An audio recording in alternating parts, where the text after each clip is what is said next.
तो दोस्तों आज की स्टोरी है उसकी माँ अभी जिंदा है। मम्मी मुझे चॉकलेट वाला बिस्किट ही खाना है।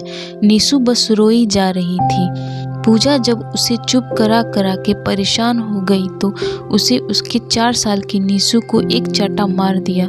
बेचारा नीसू रोते रोते कमरे में आ गया। पूजा ने भी रोते रोते अपना काम खत्म किया और कमरे में आकर देखा तो नीसू सो गया था। खारे आंसू की एक परत ने उसके नर्म गालों को खुरदरा कर दिया था। कितना मासूम सा बच्चा है वो, अभी उम्र ही क्या है उसकी। अगर बच्चे अभी जिद नहीं करेंगे तो कब करेंगे। सोते हुए नीसू को पूजा ने खुद से चिपका लिया। उससे सोते हुए से नीसा के मुंह से एक सिसकियां सी निकल आई। पूजा अपने आप को कोसी जा रही थी। आखिर उसने उस पर हाथ क्यों उठाया। अगर वरुण आज होते तो उसे कितना सुनाते। तब कभी वरुण के सामने नीसू को जरा जोर से बोल देती तो वो तुरंत बोलते थे, मेरे बेटे पे यूं चिल्लाया ना करो, भले ही मुझ पर कुछ कह लो पर उसे नहीं। और आज तो उसने हाथ उठाया था। वरुण तो उसे कभी माफ नहीं करेगा। वरुण की याद आते ही पूजा का दिल जोर जोर से रोने लगा। अपनी आवाज को अंदर घोटने के प्रयास से उसकी हिचकी बंद गई और लेटना मुश्किल हो गया तो वो नीसू को साइड कर उठकर बैठ गई। कमरे की मध्य रोशनी में वरुण की मुस्कुराती हुई तस्वीर उसे ही दिख रही थी। वो उठी और तस्वीर के सामने खड़े हो रोती हुई बोली, क्या वरुण, आखिर क्यों तुमने मुझे और नीसू को छोड़कर चले गए। तुमने एक बार भी नहीं सोचा कि तुम्हारे बाद हमारा क्या होगा, हमारे बच्चे का क्या होगा। आज तुम्हारा लाडला चॉकलेट बिस्किट के लिए रो रो कर सोया है।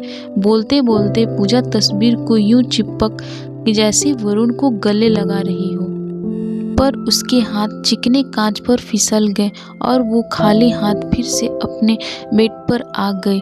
वरुण एक कपड़ा व्यापारी था। उसके माँ बाप का तो बहुत पहले ही स्वर्गवास हो गया था, पर वो अपने भाई भाभी के साथ रहता था। अपनी बीवी और बच्चों को बहुत प्यार करता था। अपनी बीवी की हर ख्वाहिशें उसके बोलने के साथ ही पूरा कर देता। बेटे में तो जैसे उसकी जान बसती थी। राजकुमार था वो उनका, पर एक हादसे ने सब कुछ बदल दिया।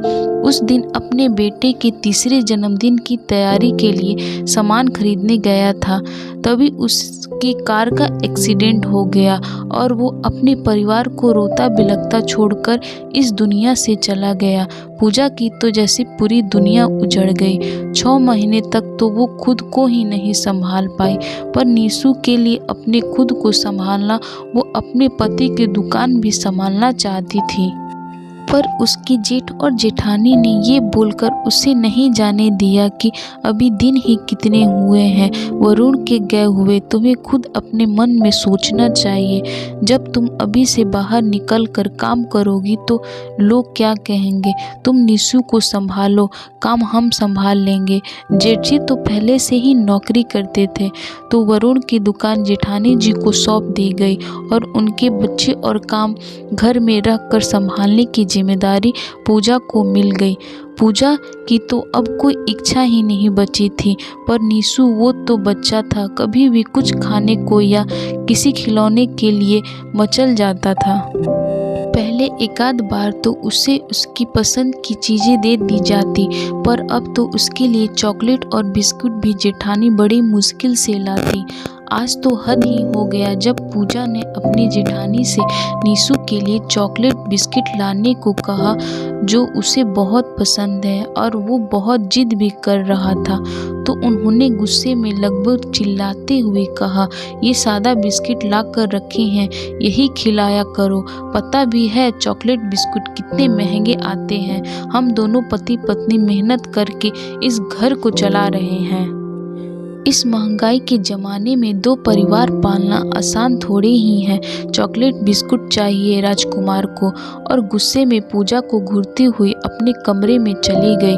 नीसू अपने जिद पर अड़ा था, इसलिए आज उसका हाथ उठ गया बच्चे पे। तभी नीसू की धीमी सी आवाज़ में उसका ध्यान टूटा। वो नींद में बड़बड़ा रहा था, पापा मम्मी मुझे मारा, पापा मम्मी मुझे मारा। अपने बेटे की ये हालत देख उसका कलेजा मुंह में आ गया और उसने एक निर्णय लिया।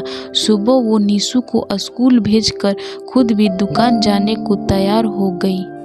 जेठानी ने जब उसे सुबह सुबह कहीं जाने को तैयार देखा तो छूटते ही बोली, कहाँ चल दी महारानी। पूजा ने संक्षिप्त उत्तर दिया, दुकान। सुनते ही जेठानी का पारा गर्म हो गया और जेठ जी को बुलाते हुए बोली, ये जी ये देखो जरा इसे, ये तो हमारी नाक कटाने पर तुली है। पति को मरे अभी 1 साल ही हुआ है और ये महारानी चल दी घूमने। जेठ जी कुछ बोलते को हुए और उससे पहले ही पूजा ने बोलना शुरू किया, घूमने नहीं, अपने पति की दुकान संभालने जा रही हूँ ताकि अपने बच्चे की इच्छा पूरी कर सकूँ। आप दो परिवार का बोझ उठाकर बहुत थक गई होंगी, अब आप अपना घर संभालो। नीसू के पापा नहीं तो क्या हुआ, उसकी माँ अभी जिंदा है। एक माँ कभी इतनी कमज़ोर नहीं होती कि वो अपने बच्चों को ना पाल सके। मेरा बेटा हमेशा राजकुमार बनकर ही रहेगा।